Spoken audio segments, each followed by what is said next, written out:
네, 안녕하십니까. 네, 긴 연휴를 앞두고 원래 시장이 그렇게 급등하는 일이 없는데 오늘 엄청난 서프라이즈가 일어났습니다. 그래서 100포인트가 저번 주에는 하락했는데 이번 주는 상승을 했는데 대환호일 수도 있고 대환장하는 날일 수도 있었을 텐데 오늘 우리 전문가님은 어떻게 보셨습니까? 일단 포트에 뭐 이게 IT가 없다라고 했던 분들이 계신다면 정말 오늘 좀 약간 소외감을 당할 수밖에 없지 않았나라고 생각을 합니다만 아마 연휴 이후에는 이런 소외감 없이 아마 전반적으로 다 강세가 나올 걸로 저는 생각이 들어서 약간 이제 이번 연휴 동안은 조금 마음 편하게 보내시는 게 더 좋지 않을까라고 저는 좀 시장을 바라봤습니다. 일단 저 같은 경우에도 사실 반도체 비중이 좀 많아가지고 오늘 그다지 나쁜 장은 아니었는데 사실 너무 이제 쏠림 현상이 심하다 보니까 반도체나 그리고 일부 바이오 종목들이 없는 분들은 정말 힘든 장일 수도 있을 것 같습니다. 다른 종목들은 막 올라가고 지수도 올라가고 사상 최고치를 경신하는데 내 계좌만 안 올라가면 조금 많이 속상하실 텐데 이때는 좀 연휴 끝나고라도 만약에 여러분들이 포트 비중이 너무 두루두루 이렇게 있다라면 반도체나 바이오 비중을 조금 합치면 여러분들도 향후에 시장이 올라갈 때 좋은 성적 거둘 수 있지 않을까 저는 그렇게 생각하고 있습니다. 네, 오늘 두 분 전문가님은 이제 연휴 끝나고 더 좋아질 거다 이렇게 생각하시는 거네요. 네, 그렇죠. 아무래도 지금 시장 자체가 밀릴 만한 이유가 딱히 없지 않을까라고 생각을 합니다. 왜냐하면 이제 10월 달 연휴 지나오게 되면 3분기에 대한 발표가 나와야 될 시즌이 다가오고 있고요. 그다음에 에이펙도 월 말에 열릴 거고 바이오 같은 경우는 드디어 이제 에스모가 다가오거든요. 그리고 또 라이센스 아웃도 앞두고 있는 게 많기 때문에 거기다 플러스 연말 되면 또 아마 정책 모멘텀도 같이 붙을 거라 시장 상황에서 진짜 정책적인 악재가 나오지 않는 이상 국내장은 이 자리에서 더 올라가면 올라가지 뭔가 크게 부러질 만한 상황이 없을 걸로 저는 보기 때문에 이번 10월 달도 좀 더 공격적으로 나가면 되지 않을까라고 저는 생각을 하고 있습니다. 네, 이제 프리토크 한번 넘어가 보도록 하겠습니다. 이제 시장은 좋아진다고 하니까 오늘 시장에 대해서 한번 어떻게 보는지 프리토크 주제 넘어가도록 하겠습니다.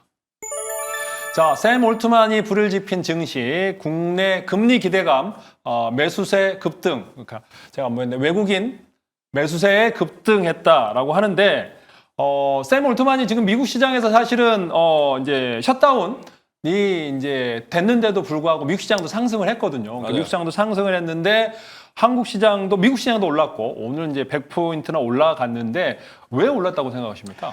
일단 저 같은 경우에는 기준금리 인하 기대감이 셧다운보다 조금 더 컸던 것 같습니다.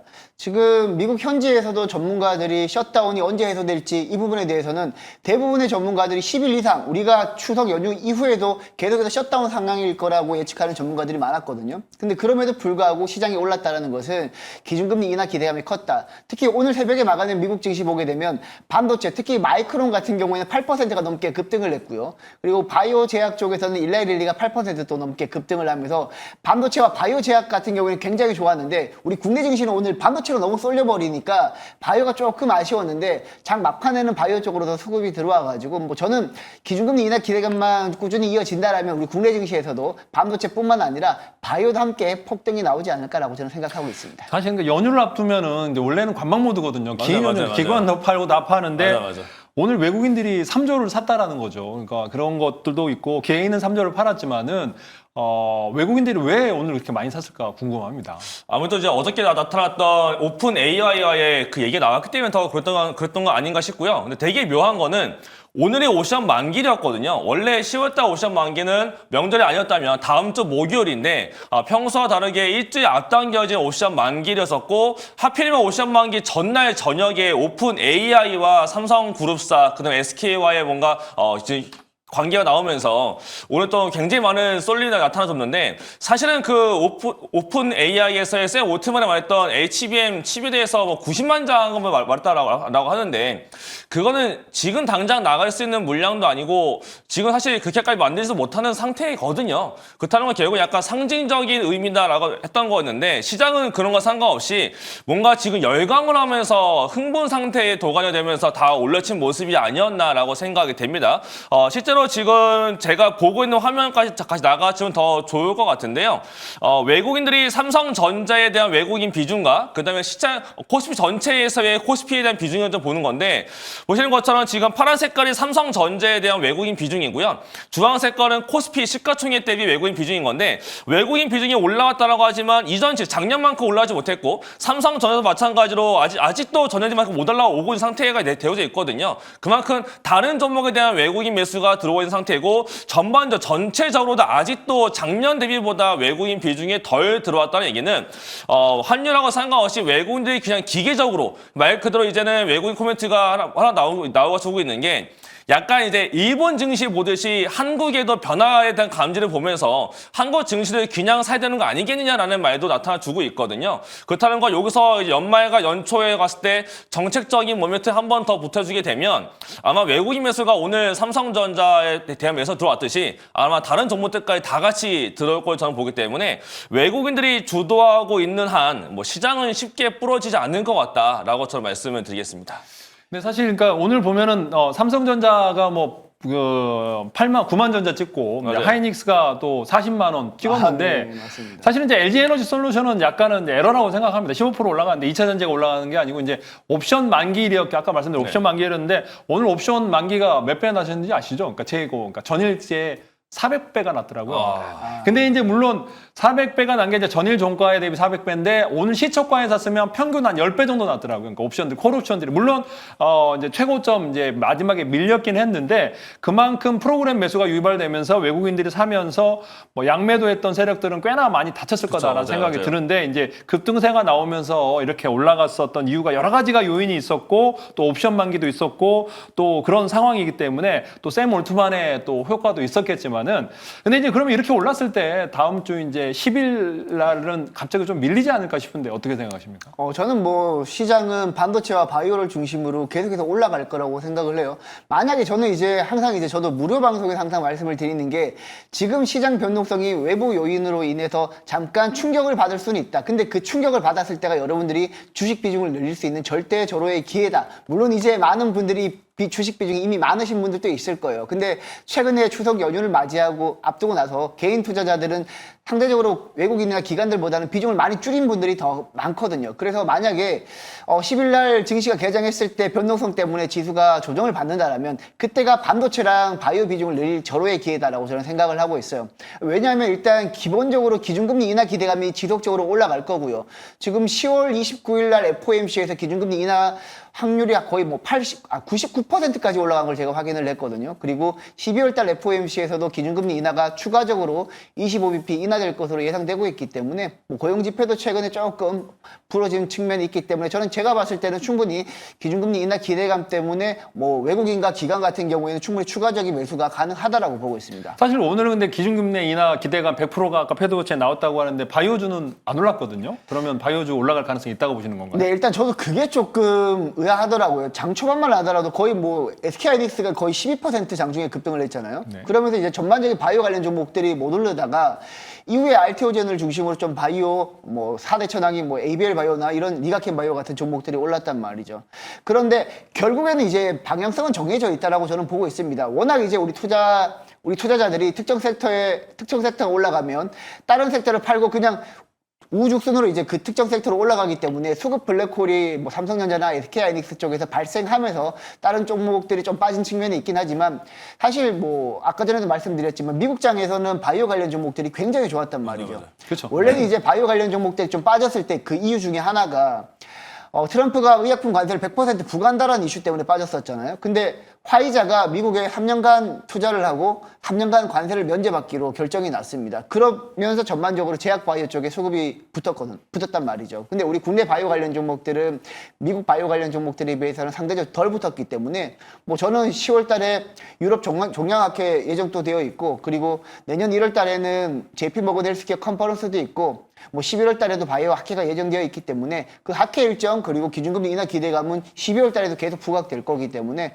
저는 바이오 관련 종목들은 조정을 받았을 때 여러분들이 꼭 비중을 늘려가지고 가져가야 된다라고 보고 있습니다. 저 바이오 같은 경우는 사실 가장 좋은 거는 올라갈 때 사기보다 지금처럼 안 가고 바닥권을 기고 있을 때가 사실은 매수하기 제일 좋은 타이밍이었다고 되거든요. 그것도 10월달 넘어가게 되면 X모드 있지만 10월달, 11월, 12월달까지 매달 학회가 2-3개씩 열리고 있고 그 안에서 이제 알테오젠이나 뭐 리가켄 바이오, ABL 바이오, 보르노 이런 식으로 해서 많이 알려져 있는 종목들이 진짜로 라이센스 아웃이 대형으로 하나만 떠주게 되면 결국 이제 그 종목이 신고가 올라가게 되면 바이오가 한 바퀴 또 도는 거거든요. 그때 결국은 라이센스 아웃과 관련된 기업들이 일제히 올라가게 되면 이번에 올라왔던 코스피 그 이상으로 코스닥이 올라가면서 코스닥이 그 꿈의 1000포인트가 다시 한번 갈 수 있지 않을까라는 생각도 해볼 수가 있는 거기 때문에 바이오는 저는 오히려 지금이 또 가장 저렴 매수의 기회가 되지 않을까라고 좀 보고 있습니다. 궁금한 게 사실 이제 바이오 관련 종목들에서 우리가 이제 전반적으로 긍정적인 얘기를 하고 있잖아요. 근데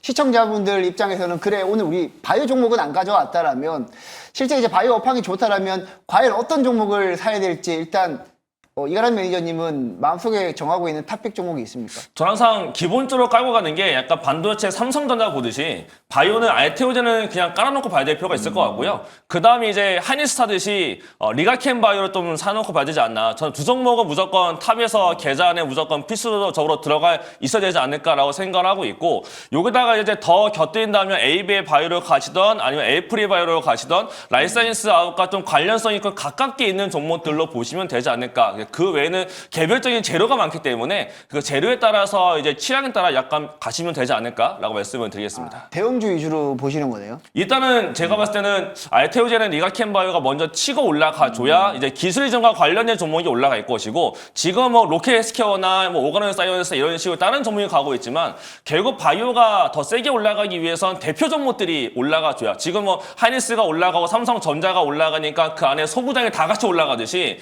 결국은 알테오제가 리가켄 바이오가 또 신고가를 뚫고 올라가줘야 그 아래에 있는 바이오가 또 일제히 한번 돌 수 있지 않을까라고 저는 보고 있어서 일단 대형주 먼저 보시는 게 가장 편안하게 볼 수 있지 않을까라고 저는 생각을 하고 있습니다. 매니저님은 올릭스 말고 다른 종목 좋아하시는 게 있습니까? 올릭스 빼고요. 네. 네. 저는 큐로셀 좋아합니다. 카트 치료제 승인이 곧 나올 것 같고요.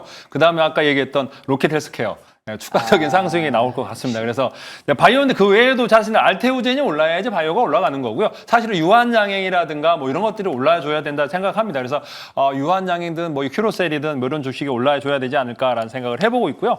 매니저님은 바이오 어떤 종목, 세 종목을 얘기한다면 어떤 거 같습니까? 뭐 저도 이제 바닥에서 올라가고 있는 최근에 제가 소개를 해드렸던 뭐 인투셀이나 뭐 오가노이드 사이언스 이런 종목들도 좋아하고 뭐 그 외에 이제 조금 여러분들이 잘 알고 있는 종목들 중에서는 에이프릴 바이오가 뭐 내년 상반기에 조금 이벤트가 많이 있기 때문에 뭐 예를 들면 APBR1이나 뭐 아토피 치료제인 APBR3 같은 경우에도 내년에 상반기에 순차적으로 이제 데이터 발표가 나올 예정이기 때문에 저는 에이프릴 바이오가 조금 여러분들이 보시기에 좋을 것 같고 개인적으로는 에이프릴 바이오가 대형주 쪽에서는 나중에 시가총액이 지금 6천억 정도 되는데 한 1조 넘어갈 거라고 저는 보고 있고요. 그 외에는 저는 인투셀이랑 오름테라퓨틱 이 두 종목을 여러분들이 조금 분할 매수 관점으로 봐도 좋지 않을까. 왜냐하면 인투셀이랑 오름테라퓨틱은 리가켄 바이오 아까 말씀을 하셨는데 제2의 리가켄 바이오는 사실 인투셀이랑 오름테라퓨틱이거든요.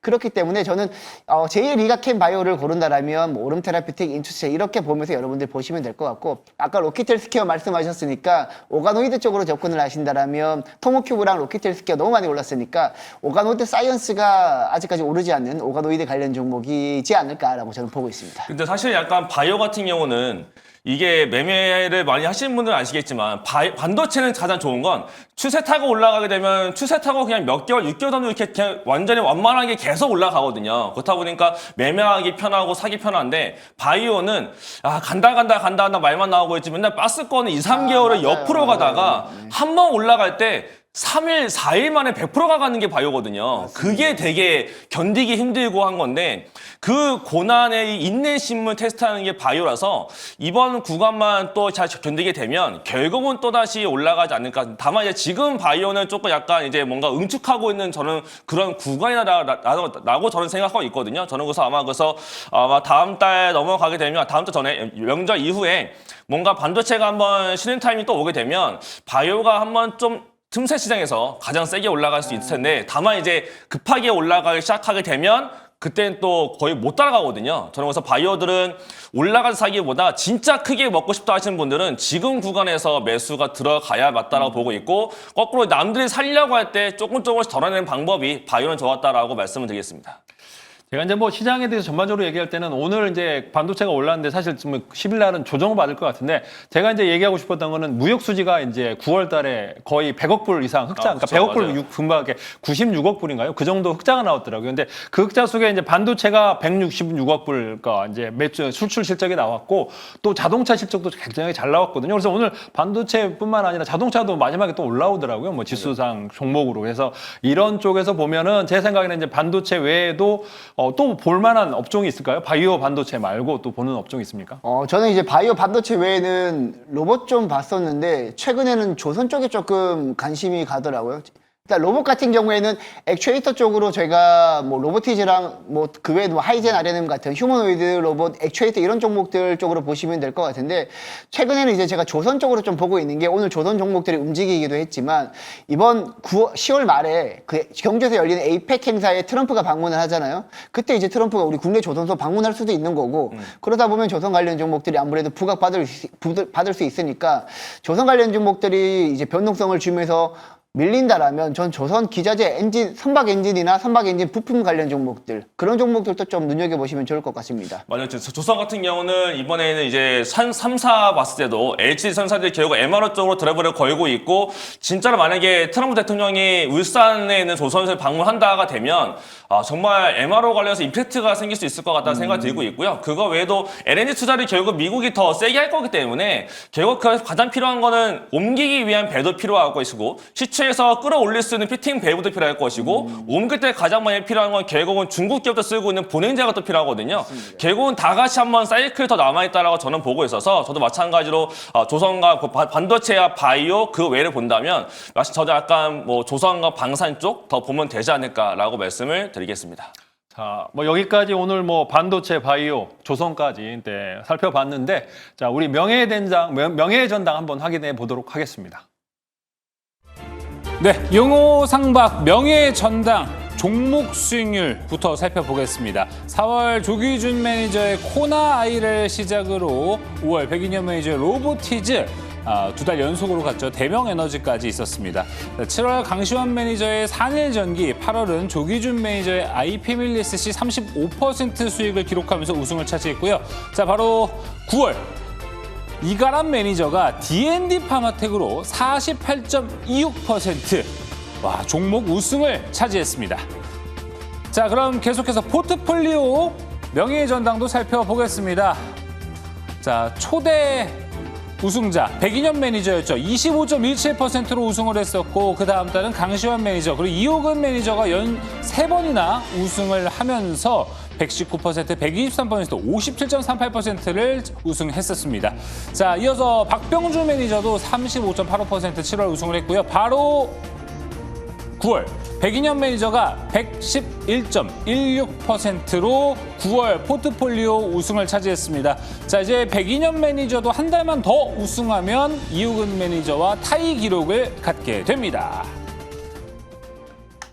네, 일단 지난번에 우리 매니저분들 좋은 종목들 많이 가지고 오셨는데 일단 뭐 저가 가지고 온 DI가 벌써 이제 수익률이 23%입니다. 3관왕을 향한 순항이 진행되고 있다는 점 말씀을 드리고요.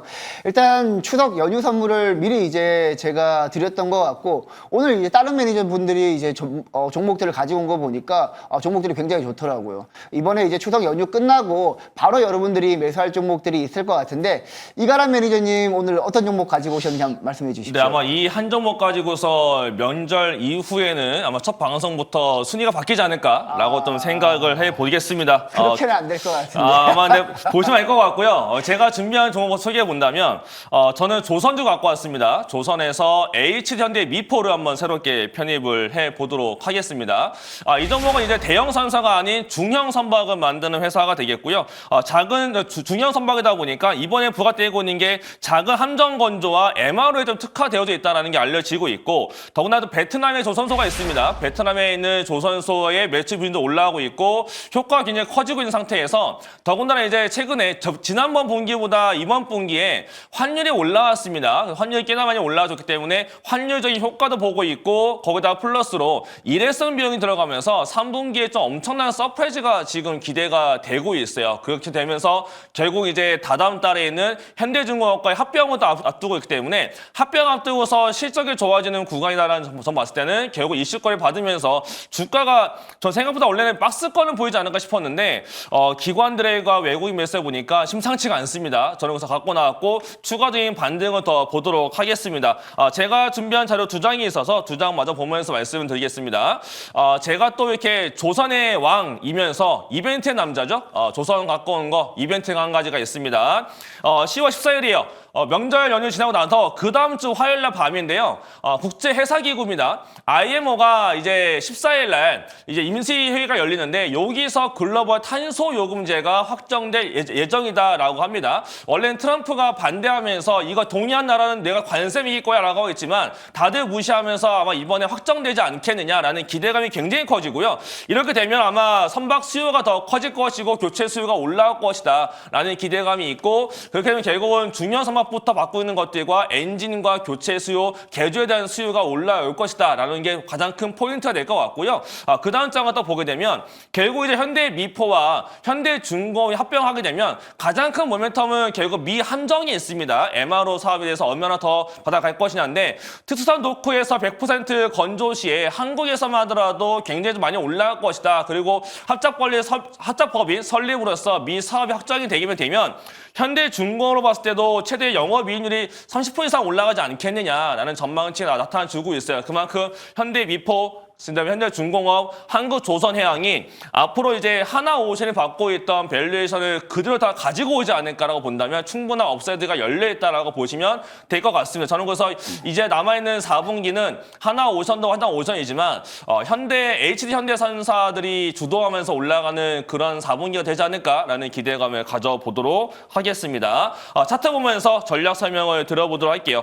일단 최근에 박스권을 보이고 있다가 거의 한 달 박스를 보였는데 갑자기 이 거래에 좀 뛰어 올라왔고 오늘은 약간 음봉이 나왔습니다만 수급상황을 보게 되면 외국인들이 3거래 샀고요. 그 다음에 연기금이 엄청난 매수세가 계속 붙어주고 있고 사업펀드 매수에 투시고가 계속 붙습니다. 원래는 합병이 될 종목이기 때문에 보통 올라가기보다 박스를 그리기 마련인데 사고 있다는 얘기는 주가를 한번 올릴 수 있고 이벤트가 있다라고 보면 될 것 같아요. 저는 그래서 단기적 모멘텀을 좀 보려는 거고요. 매수가로는 조금 더 눌렸을 때의 관점에서 봤을 때 19만 6천 원부터 해서 이제 명절 끝나고 다가오는 날짜의 시초가로 보면 될 것 같고요. 근데 목표가로는 전고점 라인 때 근처로 갈 수 있는 22만 7천 원을 말씀드리겠고 그 다음에 손절가로는 17만 5천 원으로 말씀드리도록 하겠습니다. 일단 뭐 저 같은 경우에는 사실 이가람 매니저가 바라보는 조선인사이트 굉장히 좀 높게 평가하는 편인데 왜냐면 우리가 방송 들어오기 전에 비방용으로 이가람 매니저님이 하나 엔진 엄청 좋다라고 말씀을 했는데 그 다음에 바로 급등이 나오더라고요. 그래서 저는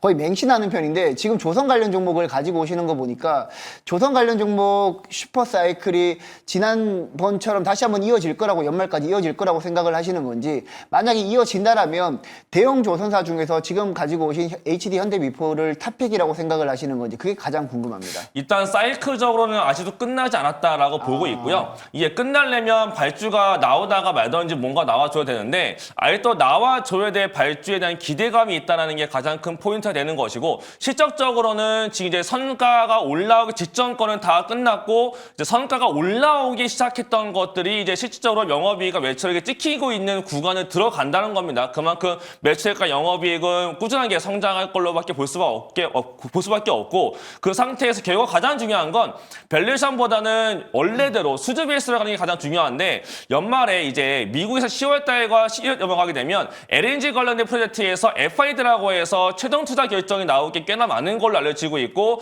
그에 따라서 실제로 미국 쪽에서 발주가 LNG 관련된 발주가 나오게 되면 아마 29년도 도크가 채워질 것 같은데요. 29년도 슬롯이 채워지는 발주가 뜨게 되면 이거 수주 베이스가 다시 한 번 더 들어가는 군화가 되기 때문에 4분기부터 시작을 해서 내년도 1분기까지는 여전히 가스턴에 대한 기대감, 발주에 대한 기대감이 남아있다. 그렇다는 건 아직도 사이클이 끝났다라고 말하기에는 이르다라고 볼 수가 있겠고요. 그다음에 탑픽을 물어보셨는데 탑픽으로는 저는 이제는 HD 한국조선해양 그 다음에 HD 현대중공업 요 두 종목을 좀 관심 있게 보셔야 될 것 같고요. 저는 이제 HD 산사들이 결국은 하나오션과 같은 밸류에이션 결국 MRO가 더 드라이브를 걸리는 거기 때문에 합병하는 이유가 다 있을 것이다 라고 저는 말씀을 드리겠습니다.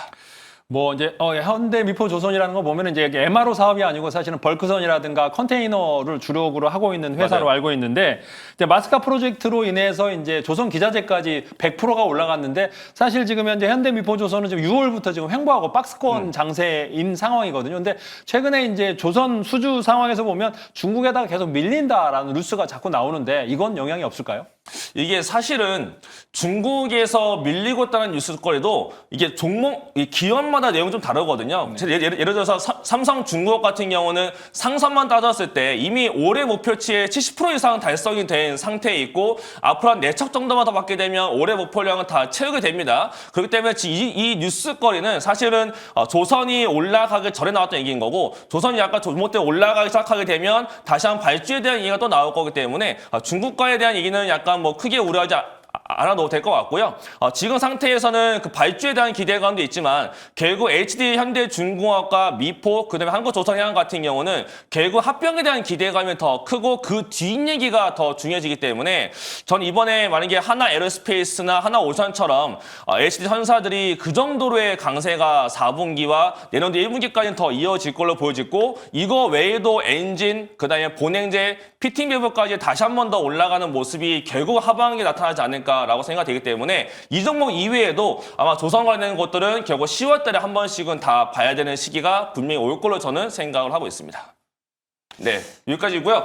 이제 저는 이제 여기까지 끝냈고 이제는 옆에 계신 조기정 위원님께서 이제 갖고 나오신 종목이 있을 것 같은데 어떤 종목 갖고 나왔습니까? 저도 한번 이 종목으로 해서 이제 순위 변화를 한번 노려보겠습니다. 제가 가지고 나온 종목은 아난티입니다. 아난티요? 네. 이거 제가 이제 물론 이거는 뭐 테마주이기도 한데 뭐 왜 제가 가지고 나왔는지 자세히 설명드리도록 하겠습니다. 그래서 이제 아난티는 보면 대부분 이제 대북 관련주로 알려져 있고 그런데 이제는 이제 호텔, 리조트, 골프장 운영을 하는 개발 리조트 사업을 하는 회사라고 보시면 될 것 같고요. 통일부에다가 남북 협력 사업자 등록이 된 회사다라고 보시면 될 것 같아요. 그래서 남북 관계 개선 시 제가 보기엔 트럼프 관광 개발 수혜주가 예상된다라고 보시면 될 것 같고요. 과거에 이제 대북의 아난티 관련 골프장만 생각하는데 호텔 그다음에 이제 강남, 부산 코브 뭐 그다음에 부산 빌라주도 뭐 여러 가지 호텔과 더불어 이제 리조트 사업을 하고 있는 사업이다라고 회사라고 보시면 될 것 같아요. 그래서 이 회사에 대해서 한번 이제 PPT 자료를 보면서 추가적인 설명을 드리도록 하겠습니다.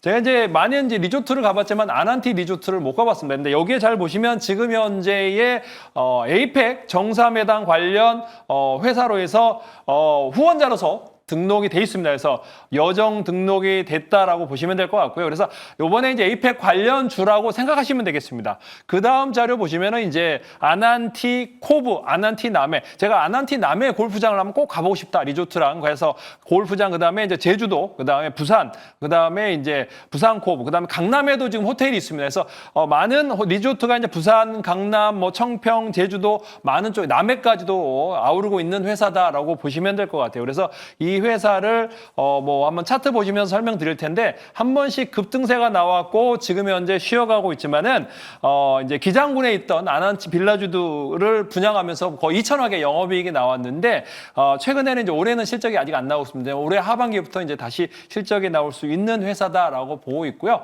그래서 내일 이제 오늘 많이 올랐지만은 제 생각에는 이제 조정이 나오면 저점에서 분할 매수하시면 좋을 것 같아요. 그래서 내일 이제 10월 10일 날 이제 시초가부터 9,300원에서 시초가까지 분할 매수하시고요. 목표가는 11,000원까지 잡아가시면 되겠고요. 손절가는 8,000원 잡도록 하겠습니다. 사실 아난티 말씀하실 때 약간 놀랬습니다. 아난티? 아난티를 이 시점에 갖고 나왔다라는 거는 뭔가 북한 관련된 거가 나와야 된다는 얘기가 될 것 같은데요. 최근에 이제 남북러, 그러니까 북중러죠. 북중러가 너무나 좀 친해지고 있는 과정 속에서 과연 트럼프와 김정은의 만남이 가능할까? 이런 생각이 먼저 들었고, 그 다음에 뭔가 빨리 만난다라고 한다면 시장에 대한 기대감은 에이펙일 것 같은데, 에이펙에서 과연 이 만남이 가능할까요? 이제 에이펙에 나오면 좋겠죠. 근데 지금 현재 계속적으로 얘기가 나왔습니다. 에이펙에 이제 시진핑과의 만남이 있지만은 판문점에서 김정은과의 만남을 트럼프도 그러니까 원하고 있다라는 거죠. 그러니까 김정은도 계속 북핵 관련해서 뭐 이제 패기가 아니고 동결이면 언제든지 자기를 만나겠다라고 얘기를 하고 있는 상황이기 때문에 트럼프 입장만 이제 바뀐다고 생각하면 언제든지 판문점에서 만날 수 있을 거다라고 생각하는데 뭐 시일이 좀 촉박하기 때문에 안 될 수도 있지만은 트럼프도 지금 현재 대통령이 되고 나서 우크라이나 사태라든지 그 다음에 이스라엘 가자지구 사태가 하나도 해결되고 있지 않습니다. 그런 상황에서 보면은 어떤 이제 노벨 평화상을 원한다면 제가 보기에는 이제 김정은하고 어떤 식으로 만나야 되지 않을까라는 생각이 들고요. 트럼프가 원하는 거는 이제 북한과의 어떤 관광, 그러니까 동해안의 그 관광 사업을 눈독을 들이고 있다라고 지금 알고 있거든요. 그래서 그 사업은 이제 제가 보기에는 이번에 이제 에이펙이 아니더라도 그 다음에 언제든지 내년이든 이루어질 수 있기 때문에 그 관련주로 해서 아난티 충분히 노려볼 수 있다라고 보고 있습니다. 일단 뭐 가람 매니저님께서 지금 트럼프와 김정은의 만남에 대해서 좀 초점을 맞춰서 질문하신 것 같은데 저는 아예 이제 본업 쪽에 조금 초점을 맞춰볼 텐데 지금 아난티 같은 경우에는 제가 알기로는 분양 매출이 전체 매출 비중에서 굉장히 큰 걸로 알고 있습니다. 그 2023년도 아난티 실적이 굉장히 잘 나왔던 이유가 빌라주드 아난티 분양 매출이 대폭적으로 인식이 되면서 실적이 엄청 잘 나왔는데 작년에는 분양 매출이 완전히 없어지면서 실적이 완전히 부러졌단 말이죠. 그러면 2025년 같은 경우에도 우리 투자자 입장에서는 물론 이제 남북 경협주로 접근하는 건 맞는데 실적 본업적인 측면에서 봤을 때는 올해 만약에 분양 매출이 있는지 없는지 여부도 궁금한 거고 그리고 만약 분양 매출이 올해도 없다라면 지금 투자하는 게 맞는지가 궁금할 텐데 어떻게 생각하십니까?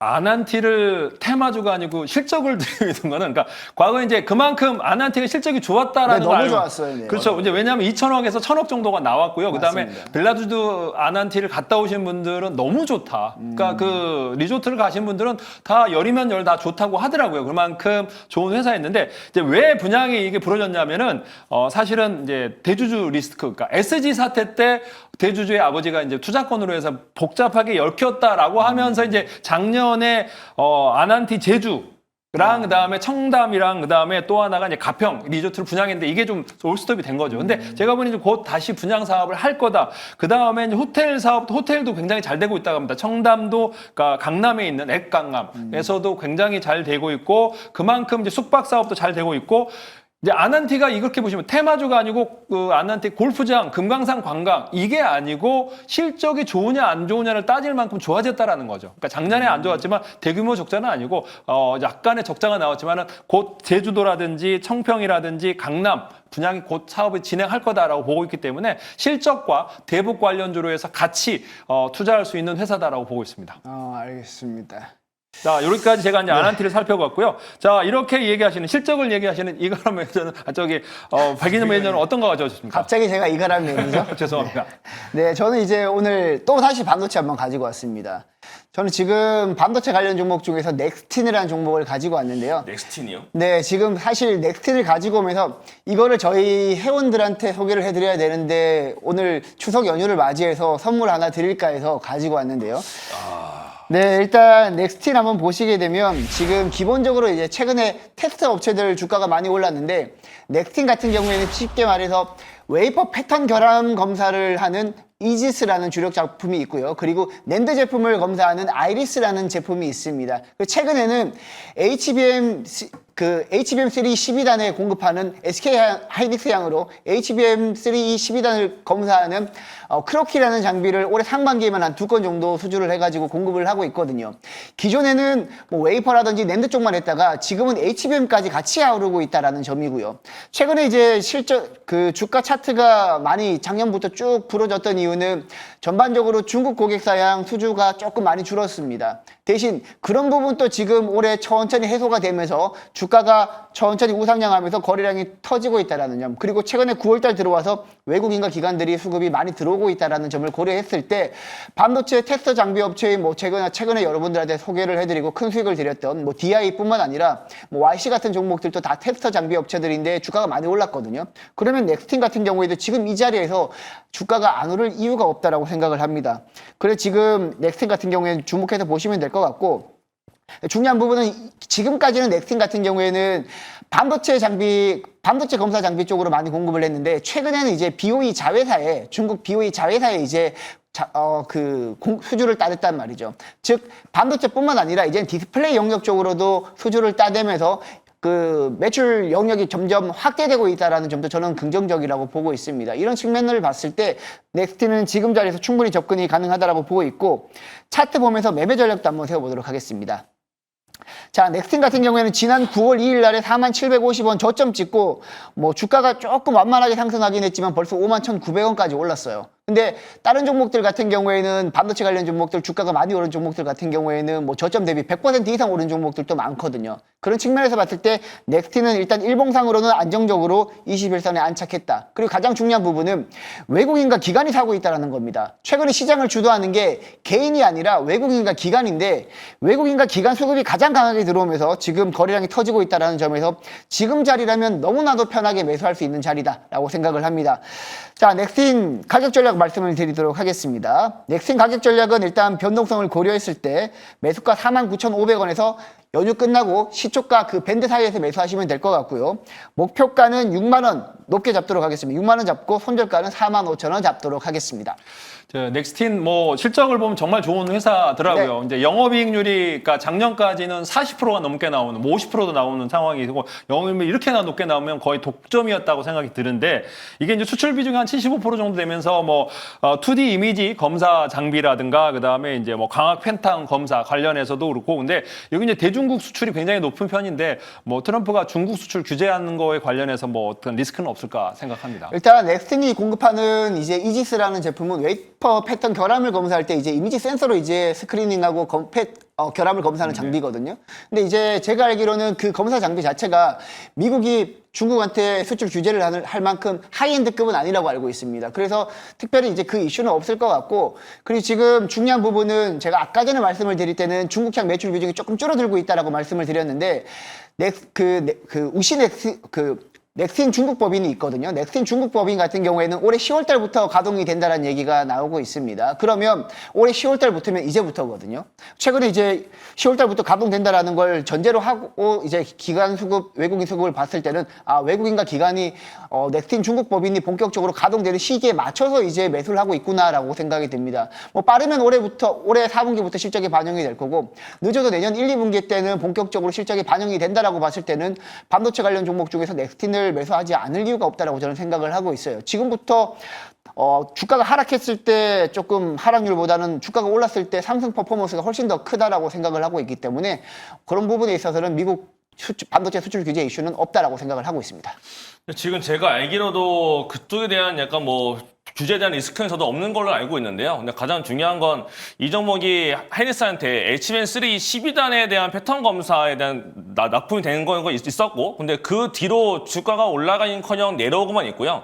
근데 내려오는 이유는 아무래도 실적일 것 같은데 이 실적 자체가 넥스틴이 원래 중국향 매출이 많은 기업이었는데 결국은 수주가 많았던 기업입니다. 근데 작년에 워낙 많은 수주를 따가면서 오히려 지금 올해 신규 수주가 급감을 했거든요. 그만큼 이제 약간 실적에 대한 우려감이 생기다 보니까 주가가 못 갔다라고 보여지는 건데 이번에 약간 미국 쪽에 대한 사이클 타면서 올라가고 있지만 넥스트는 미국 쪽보다는 중국 쪽이란 말이죠. 그럼 결국은 이런 리스크가 안고 있는 상태에서 종목이 올라가는 얘기인 건데 그러면 다른 반도체 장비들보다는 실적에 대한 우려도 있고 중국에 대한 것도 있는 거니까 이 상승에 대한 게 좀 제한이 걸리지 않을까라는 우려감이 있거든요. 어떻게 보시니까? 일단 너무 말씀을 잘해 주셨는데 그 넥스틴 같은 경우에는 뭐 최근에 SK하이닉스의 크로키라는 HBM3 12단 검사 장비를 공급했음에도 불구하고 주가가 하락했던 이유는 중국 매출이 안 나왔기 때문은 맞습니다. 다만 이제 제가 아까 말씀드렸듯이 중국 법인이 이제 한 10월 달부터 가동이 될 예정입니다. 근데 중요한 부분이 중국 법인을 설립하게 된 이유가 중국 고객사들이 넥스틴한테 너무 이제 단가가 높으니까 현지에서 생산하기를 원해가지고 중국 법인을 만든 거거든요. 그것 때문에 이제 만든 거기 때문에 넥스틴 중국 법인이 본격적으로 가동되면 수주는 자연스럽게 중국 로컬 쪽에서 들어올 거라고 저는 보고 있고 그리고 아까 전에 말씀드렸던 SK하이닉스로 공급하는 이제 크로키 HBM 검사 장비 같은 경우에는 뭐 SK하이닉스에 공급하지만 추가적으로 그 영역도 확대될 가능성이 저는 높다라고 봐요. 그래서 향후에는 중국이 반도체 내재화 움직임 이 본격적으로 진행되게 되면 넥스틴 수혜를 받을 거고 그리고 넥스틴 같은 경우에는 디스플레이 쪽으로도 지금 아까 전에 BOE 자회사인 디스플레이 쪽으로도 수주가 나왔기 때문에 저는 뭐 충분히 가능하다고 보고 있습니다. 네, 오늘 저희가 준비한 종목은 여기까지 될 것 같고요. 저희가 오늘 방금 전에 소개했던 종목 한번 정리하고 오겠습니다.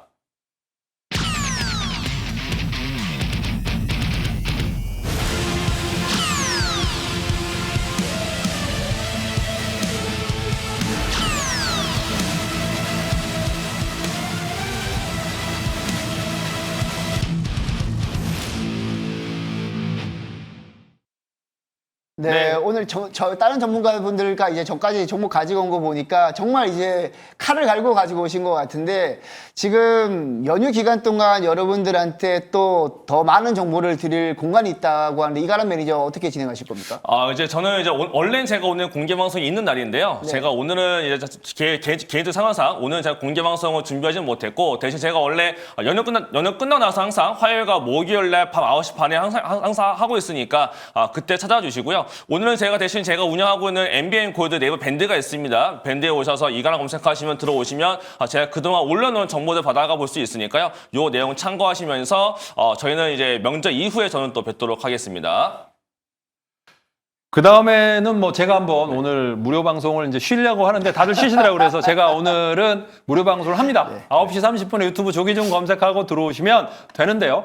오늘 지금 현재 이제 긴 연휴가 있기 때문에 무료 방송을 시장이 끝나고 나서 어떻게 될지 궁금하시다. 반도체가 올라가고 있고 3,500포인트가 넘었는데 뭐를 해야 되는지 연휴 동안 곰곰이 생각해 볼 수 있는 기회를 드리기 위해서 종목 관련해서 반도체 주도주 추가적인 상승세가 나올지 아니면 또 다른 종목이 갈지를 알려드릴 테니까 9시 30분에 유튜브 조기종 검색하고 들어오시면 되겠습니다. 네, 저는 이제 내일 무료 방송은 없고요. 저는 항상 이제 월화수목금 3시 40분에 무료 방송 하는데 오늘 무료 방송에서 여러분들한테 반도체 관련 종목들 매수할 만한 종목 하나 또 알려드렸거든요. 오늘 무료 방송 보시면 될 것 같고 그리고 제가 이제 연휴 기간 동안 제가 바이오 관련 종목들 엄청 좋다라고 말씀을 드렸는데 제가 바이오 관련 종목들을 투자할 때는 바이오 일정에 따라 투자를 하셔야 됩니다. 뭐 예를 들면 A라는 종목을 가지고 있으면 그 종목이 어떤 학회에 참여를 하고 이런 부분을 가지고 있으셔야 되는데 제가 연휴 기간 동안에 바이오 관련 종목들 여러분들이 좋아하실 만한 종목들 일정들 네이버 밴드에 정리를 해둘 테니까 네이버 밴드에서 백인년 매니저 검색하시고 들어오시면 여러분들이 바이오 종목들 투자하실 수 있게 편하게 제가 만들어 드리도록 하겠습니다. 자, 여기까지 오늘 종목 다들 살펴보셨고요. 무료 방송까지 안내드렸습니다. 자, 이제는 긴 명절, 추석 명절인데 비도 오고 그러면서도 태풍이 안 불어가지고 이제 뭐 추석 정말 풍성한 한가위라고 하더라고요. 그래서 또 주식시장도 급등을 했기 때문에 계좌도 좋아졌을 거라고 생각을 해봅니다. 풍성한 한가위 누리시길 바랍니다. 고맙습니다. 추석 잘 보내세요. 오늘 왜 이렇게 너무